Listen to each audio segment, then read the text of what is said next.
Election commission of ইন্ডিয়ার chief ঘোষণা দিলেন আগামী কাল থেকে ওয়েস্ট বেঙ্গল, গোয়া, গুজরাট, মধ্যপ্রদেশ, কেরালা সহ 12টি রাজ্যে এসআইআর শুরু হবে। এখন তারা কোথায়? তাদের বক্তব্য শুনতে আমার ইচ্ছে করছে। যারা বলেছিল পশ্চিমবাংলা এসআইআর হতে দেব না, করতে দেব না, তাদের অবস্থান কি? আটকাতে পেরেছে? আমি ডে 1 থেকে বলে আসছিলাম, যখন এসআইআর নিয়ে চর্চা হচ্ছিল, যে এসআইআর নিয়ে আপনারা আতঙ্কিত হবেন না। আজকেও বলছি, এসআইআর নিয়ে আতঙ্কিত হবেন না। আপনাদের ডকুমেন্টস আপনারা রেডি করুন। ইলেকশন কমিশন অফ ইন্ডিয়া তার ওয়েস্ট বেঙ্গল সাইড থেকে, ওয়েস্ট বেঙ্গল স্টেটের সিওর মাধ্যমে যে এসআইআর করাচ্ছে, কোনো বৈধ ভোটারের নাম বাদ পড়বে না। আমরা আশা করি প্রত্যেকটা নাগরিক যারা আছেন, ভোটদানে যারা 18 বছর ঊর্ধ্বে পূর্ণ স্বাধীনতা আছে, সংবিধান প্রদত্ত, সেটা বহাল থাকবে। এখন প্রশ্ন হচ্ছে, যারা বলেছিল এসআইআর করতে দেব না, তাদের সরকার প্রায় 90,000 অফিসার ইসিআই কে দিচ্ছে দ্রুততার সাথে এসআইআর করার জন্য। এখন অফিসারগুলো এসআইআর করতে যাবে, বুথ ধরে যাবে। আমি অনুরোধ করব আপনাদের কাছে, এটা নিয়ে কেউ উত্তেজিত হবেন না।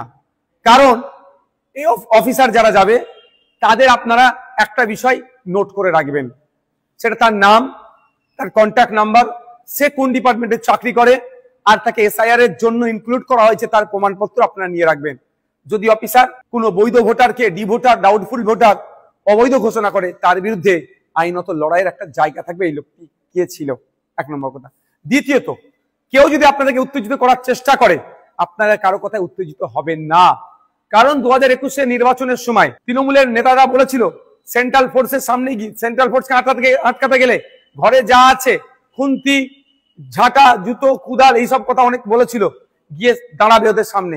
এই করতে গিয়ে শীতলকুচিতে সেন্ট্রাল ফোর্সের গুলিতে 4 জন মানুষ মারা গিয়েছিল। আজকে 4 বছর অতিবাহিত হয়ে গেল, এখনো কিন্তু বিচার পেল না। তাই বলবো, কারো কথায় উত্তেজিত হয়ে এই ধরনের ভুল পদক্ষেপ নেবেন না আপনারা।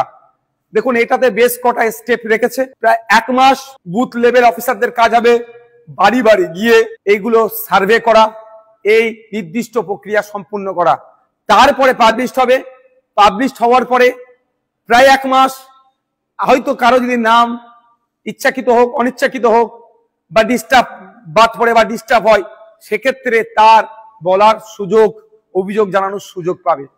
একটা অনেক টাইমের এটা একটা প্রক্রিয়া আছে। সুতরাং হুট কথায় কারো কথা শুনে উত্তেজিত হয়ে যাবেন না, কারো ফাঁদে পা দিয়ে ফেলবেন না। এবার আমি উদাহরণস্বরূপ বলছি, আমার বাড়ি জাঙ্গিপাড়া বিধানসভার ফুরফুরা শরীফ অঞ্চলের 90 নম্বর বুথে, আর আমি চিৎকার করছি, আপনার বাঁকুড়াতে অমুক বুথে নাম বাদ পড়েছে, বীরভূমে অমুক বুথের নাম বাদ পড়েছে। তার আগে আমার প্রথম কাজ হবে, আমার বুথটাতে সকল ভোটারদের নাম ঠিক আছে কে না নাই, সেটাও তাহলে আমি একটু দেখে নেওয়া। যেটা আমি সমালোচনা করছি, এটা নিয়ে সোচ্চার হচ্ছি, আমাদের বুথের রাম কাকা, রহিম চাচা, ফতেমা মা বা সীতা মায়ের নাম ঠিকঠাক আছে কি বৈধ ভোটারগুলোর, সেইগুলো একটু আমরা দেখে নেব। যখন বুথ হয়ে যাবে, অঞ্চল দেখব সবার ঠিক আছে নাকি। অঞ্চল হয়ে গেলে বিধানসভা, বিধানসভা হলে জেলা, জেলার পরে রাজ্য। সুতরাং আমার বলার এটাই বক্তব্য, কারো কথাই উত্তেজিত হবেন না। উত্তেজিত তারাই করতে চাইছে যারা রাজনৈতিক কারবারিরা। এই রাজনৈতিক কারবারিদের ফাঁদে পা দেবেন না। আর এসআইআর নিয়ে অযথা আতঙ্কিত হবেন না। আপনার কাছে যে ডকুমেন্টস আছে যথেষ্ট এসআইআর এ, অর্থাৎ নাম থাকার, অর্থাৎ বৈধ ভোটার হয়ে থাকার। তারপরেও বলে দিচ্ছি আপনাদের, আমরা ইন্ডিয়ান সেকুলার ফ্রন্টের পক্ষ থেকে হেল্প ডেস্ক আমরা করছি, যে এবং ভাঙনের জন্য স্পেশাল হেল্প ডেস্ক আমি করব। ওখানে যদি কারো কোনো রকম যোগাযোগ, কারো কোনো রকম কোয়ারিজ থাকে, আপনারা আমাদের সাথে যোগাযোগ করবেন। আমরা এক্সপার্টদের দিয়ে এই সমস্যার সমাধান করব।